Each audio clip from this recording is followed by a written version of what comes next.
Today is Wednesday, June 3rd, 2020. It's 1:37 p.m. and I'm calling my attorney, Colleen Starr.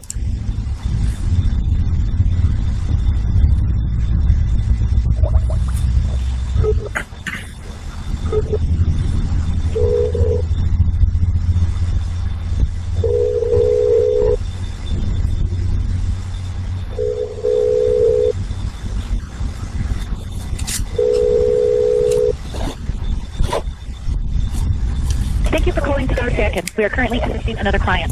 If you'd like to leave a message for Colleen Starr, press 1. Mark Second, press 2. Jeffrey Stewart, press 3. Transferring to Colleen Starr. One moment, please.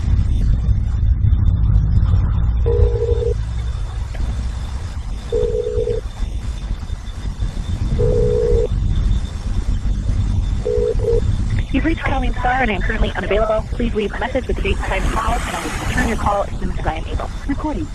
Hi, Colleen.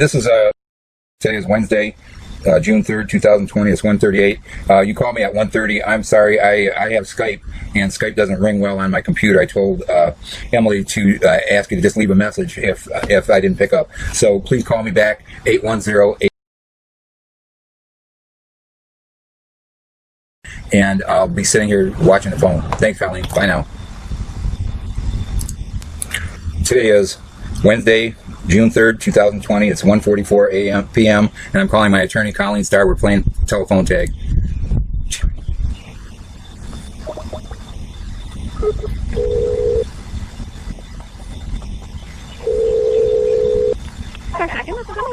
Hi, Emily.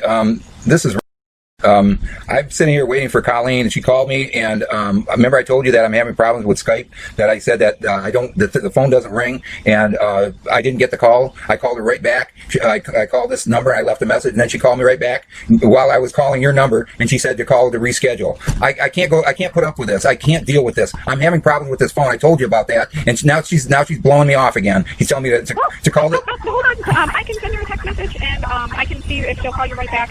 It's no problem. Unfortunately, the communication's kind of rough here just because of Corona, but I will send her but the thing is, just tell her to leave a phone number. And the problem is, I've got Skype, and the thing doesn't ring, and I miss calls. So just tell her to leave a phone number, and I'll call her right back. That's what I was sitting here waiting to do, and I called her right back. This is the second time I call. I got to talk with her today. This is really important. Okay, not a problem. She might not be leaving a number because I believe we're all using personal cell phones. So I will have her give you a call right back right now. Give me a few minutes, because what I have to do is I don't know if you ever use Skype, but it's a real problem. I got to make. How many minutes? Just give me 5 minutes, okay? Okay, I'll send her a message at 1:50. That should be about 5 minutes, so we will make it work. And if for some reason you miss again, feel free to give me a call back. Okay, and we can try to work with it. I really have to speak with you. You got to understand. Did you get that letter that I sent? That email that I sent you this morning? I did see that this morning. Yes. Okay, I mean, this is life or death. I can't. This is a joke of a case that's been going on forever, and it's got to end right now. Oh, I completely understand. It's not a problem, and I know that the communication right now is insanely difficult because of COVID. So no worries. I'm here at the office. I can get any message to Colleen, but I will give you 5 minutes before I send her a message to ever give you a call. Okay, thank you. Yes, you're welcome. Okay, bye bye now. Today is Wednesday, June 3rd, 2020. It's 2:30 p.m. and I'm calling my attorney, Colleen Starr.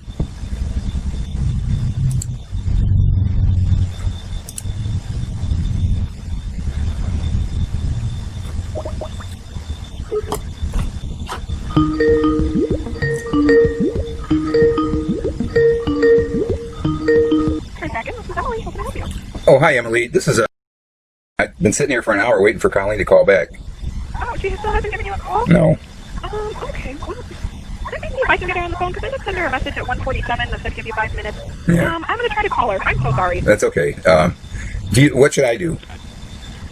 Well, at this moment, I could either reschedule you for tomorrow and make sure that she gives you a call tomorrow, or if you want to keep waiting, I don't want you to blow the whole day. I know it's a beautiful day outside.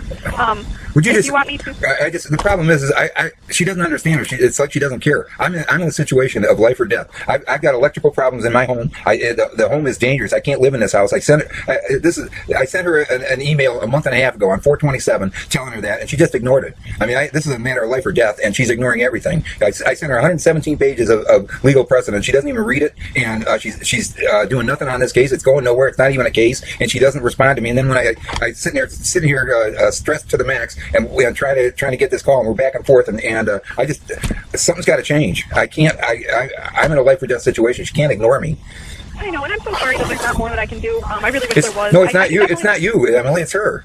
I know, and there's just, I know, I wish I could help more. I guess that's the thing, because I read your emails, I understand, it's just, no, they're kind of tight. Right, well, the thing is, I'm being murdered. This is bullshit. Excuse my language, I'm sorry. But this, you're fine. no, I'm a 68-year-old senior citizen. All I did, Lapeer County installed a water heater that they did it all wrong. It destroyed my house, it leaked 3 times. It's caused $15,000 worth of damage that they won't cover. They've been trying to cover it up ever since. The whole county's corrupt, and I've been trying to fight back as best I can, but I can't because Colleen won't help me whatsoever. This has gone on for 8 months. They destroyed my house, and then what they did is they set a trap for me. The police knew all about it. They were sitting right across the street from me. When I went to try to get water, they arrested me, and then they threw me in jail. I went on a hunger strike for 2 weeks. Then they put me in a mental institution. I was in a hospital and jail for a month for nothing. All I did was try to get water. And if this is the kind of America that Colleen wants to represent, I don't want to live here anymore. No, and I completely understand, especially with everything that's going on right now. I mean, it's just ridiculous. But she's got to read my letter. This is not.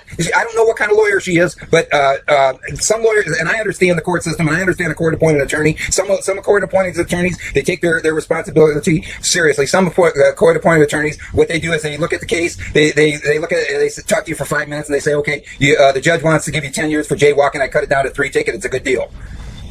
And that's not. I am innocent. I am tired. I'm stuck here in this house, and the house is a wreck. I've been trying to get out of this house since 2016, and I can't get out because of corrupt Lapeer County. And what they're doing is they're trying to stall this case out, and they're not. They've been dragging this out because they know that I'm right. And what they want to do is they want to stall it out until something bad happens. I mean, if my house burns down right now and I die, then the case is closed. But the real truth is this is all public. This is all public record now. And I sent Colleen that everything that I sent to Colleen is all public record right now. So if I die tonight in a fiery, my house burns down, she's guilty of manslaughter for ignoring me.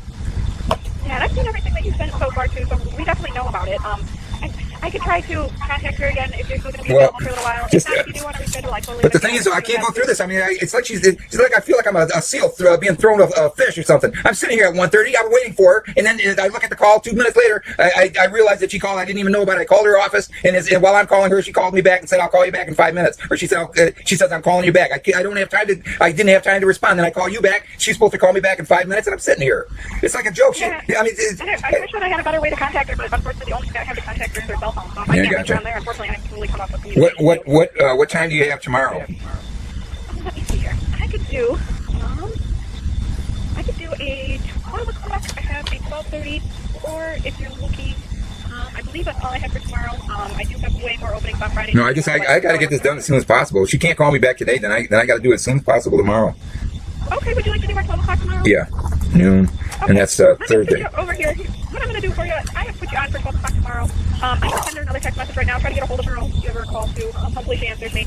If not, I do have you down for 12 o'clock tomorrow. So I'm going to do everything that I can for you. Tell her to read that stuff. I mean, I have a right to present evidence, and I have a right to present exculpatory evidence to the prosecutor and the judge. I asked her to do that when I first met her in October. This case is a joke. I've got evidence that proves it, but the court knows it, and the county knows it, and they're both corrupt, and they're just trying to stall me out until something bad happens. I told her I don't want to go before Judge Bernard because it's a good old boy county, and I knew I could never get justice. I told her I wanted a trial, and I said that the day I met her, and this has been dragging on ever since. I have no idea what she's doing, but I have no idea if she even understands my case whatsoever. So, listen, I really appreciate your help, Emily. Yeah, I'm going to try to do everything that I can for you. Once again, my apologies, I can't do more, but I'm trying for you. Emily, I'm 68 years old. I'm not going to be murdered by my county and my government. I'm being murdered, and I refuse to. I'm not going to let this happen. No, and I'm glad that you're not. I'm happy that you're keeping with it because that's important. You know people my age, and you wouldn't want them to want the government to be doing that to them. I am not a criminal. The only thing I did was try to drive my vehicle to try to get water. I can't believe Colleen can't figure that out. She should have laughed this thing out of court by November. Anybody could do that. You could do that. That's what's upsetting me. I went and I have 114 pages that I researched the law. I did her job for her. All she has to do is read it. So. Yeah, it's ridiculous. And my apologies, but I just actually sent her a message. Okay. So hopefully you should hear something soon. But if not, I do have you on for tomorrow, so hopefully then we can get something. I will continue bugging her though, I do promise that. Okay, thanks Emily. I really appreciate it. Not a problem. I hope you have a good afternoon. You too. Thank you. Bye-bye.